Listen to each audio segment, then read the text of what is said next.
एक आज बहुत ही मज़ेदार कहानी आपको बताने वाला हूँ। मेरे एक पेशेंट थे जिनको आंखों में देखने को थोड़ा प्रॉब्लम हो रहा था। मैंने जब ढंग से देखा, उन्हें ऑब्जर्व किया, तो मुझे समझा कि ये कैटरेक्ट की शुरुआत हो गई है। I send him to the ophthalmologist. Sir का मुझे कॉल आया, यस कैटरेक्ट की शुरुआत हो गई, इनका ऑपरेट करना पड़ेगा। फिटनेस के लिए मेरे गुरु डॉक्टर चुड़ावन पाटिल सर आज वो हमारे साथ नहीं है, कोविड में उनका देहांत हो गया। तो मैंने उनके पास सर भेजा था। सर ने उसका बीपी लिया पेशेंट का।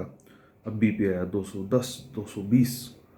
पेशेंट भी पैनिक। सर ने फिटनेस रिजेक्ट कर दिया। ऑब्वियसली अगर इतना हाई बीपी बता रहा है तो ऑपरेट तो नहीं हो सकता। उनका कॉल आया कि गौरव ऑपरेट तो नहीं होगा, बीपी इज सो हाई। और ठीक है sir, okay, send him to me. Patient अगले दिन मेरे पास आता है, मेरे पास बैठता है, शांति से आराम से बात करता है। 10 मिनट बैठने के बाद मैंने उसको पहले रिलैक्स किया बातों से कि बोल भाई क्या हुआ, कैसे हुआ, क्यों हुआ, क्या टेंशन ले रहा है, मैं हूँ ना, सब ठीक हो जाएगा। और बस जस्ट एश्योरेंस देने के बाद मैंने उसको लेटाया।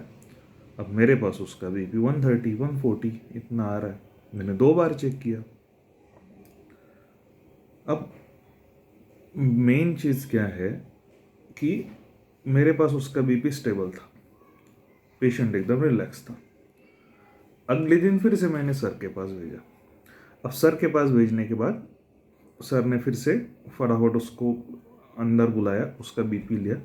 उसका बीपी 190 200। अब ऐसा क्यों हो रहा है? So here comes the terminology कि अगर डॉक्टर को देखने के बाद, हॉस्पिटल को, बड़े सेटअप को देखने के बाद अगर बीपी बढ़ रहा है, then it is white collar hypertension. और डॉक्टर को देखने के बाद अगर बीपी सेटल हो रहा है तो दैट इज मास्क हाइपरटेंशन। तो फिर ऐसा 3 बार हुआ। मैं उनको वहाँ भेजता, वहाँ उनका बीपी 180 200 220 तक आता था। मेरे पास उसका बीपी एकदम मस्त नॉर्मल आता था। फिर वो टेंशन में आ गया कि गौरव मैं क्या करूँ। मैंने सर को कॉल किया, मैंने बोला सर ऐसा ऐसा हो रहा है। सर ने मुस्कुराते हुए बोला व्हाट्स योर डायग्नोसिस गौरव। मैंने बोला सर वाइट कॉलर लग रहा है। सर ने भी मुस्कुराते हुए जवाब दिया जी हाँ, तुझे डायग्नोसिस बताए, अब तू ही बता सोल्यूशन क्या है। मैंने बोला चलो सर मैं आता हूँ उसके साथ, पेशेंट के साथ मैं खुद आता हूँ। तो पेशेंट के बाजू में मैं जस्ट खड़ा रहा। मैंने बोला भाई पेशेंट को तू मेरे पास देख, मेरी आंखों में देख, तू इधर उधर ध्यान मत दे, मैं हूं ना तेरे साथ, बाजू में खड़ा हूँ, तेरा आज बीपी नॉर्मल आएगा।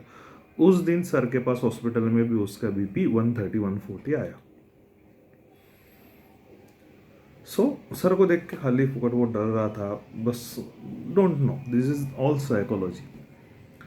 अब उसका बीपी नॉर्मल आया। बीपी नॉर्मल आने के बाद उसको फिटनेस मिल गया। फिटनेस मिलने के बाद उसको ऑपरेट हो गया। पेशेंट खुश था। पोस्ट ऑपरेटिव भी उसको कोई भी गोली भी नहीं लगी। उसका बीपी नॉर्मल रहा, सेटल रहा। आज वो पेशेंट खुश है, आज भी मेरे पास आता है। तो इससे हमें क्या सीख मिलती है?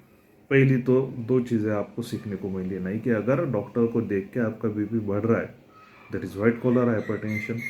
और कई हमारे जैसे डॉक्टर रहते हैं जिनसे बात करके ही पेशेंट रिलैक्स हो जाता है। तो डॉक्टर को मिलने के बाद अगर आपका बीपी कम हो रहा है, आप रिलैक्स हो रहे हो, दैट इज मास्क हाइपरटेंशन।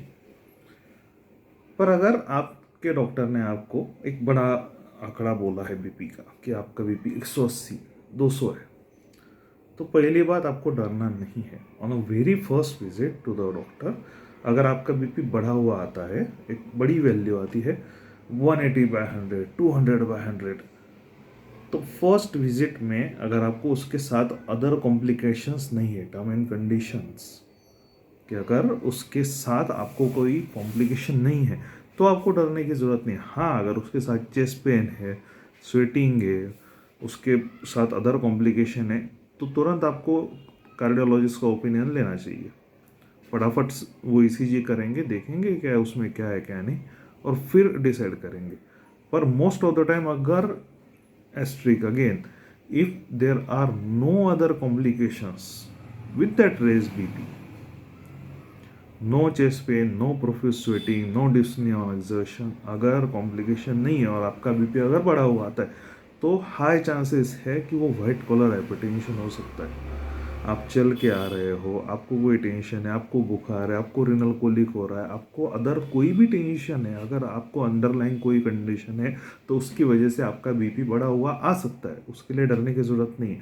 सो इसलिए what we do is we suggest at least 3 reading, 3 दिन में 3 रीडिंग लेनी चाहिए, अर्ली मॉर्निंग लेनी चाहिए। और जब तीनों रीडिंग में अगर पेशेंट का बीपी बढ़ा हुआ आता है तो एटलीस्ट उसकी गोली चालू करनी चाहिए, अगर गोली बढ़ा नहीं है तो भी डिसीजन एटलीस्ट मिनिमम 3 रीडिंग के बाद ही लेना चाहिए। हाँ, अगर अंडरलाइन कंडीशन कुछ निकली, ईसीजी में चेंजेस निकले, कुछ है प्रॉब्लम तो तुरंत मेडिसिन चालू हो जाएंगी। सो अगली वीडियो में हम बात करेंगे व्हाट इज़ हाइपरटेंशन, उसका मैनेजमेंट कैसे करना है, और बीपी ना बढ़े इसके लिए क्या क्या प्रिकॉशन लेने हैं उसके बारे में भी डिटेल चर्चा करने वाले हैं। अच्छा, आज के लिए सिर्फ 2 कंडीशन आपको मैंने बताई, white collar hypertension, mask hypertension. कुछ नया सीखने को मिला तो subscribe to my YouTube channel. Thank you so much for watching guys.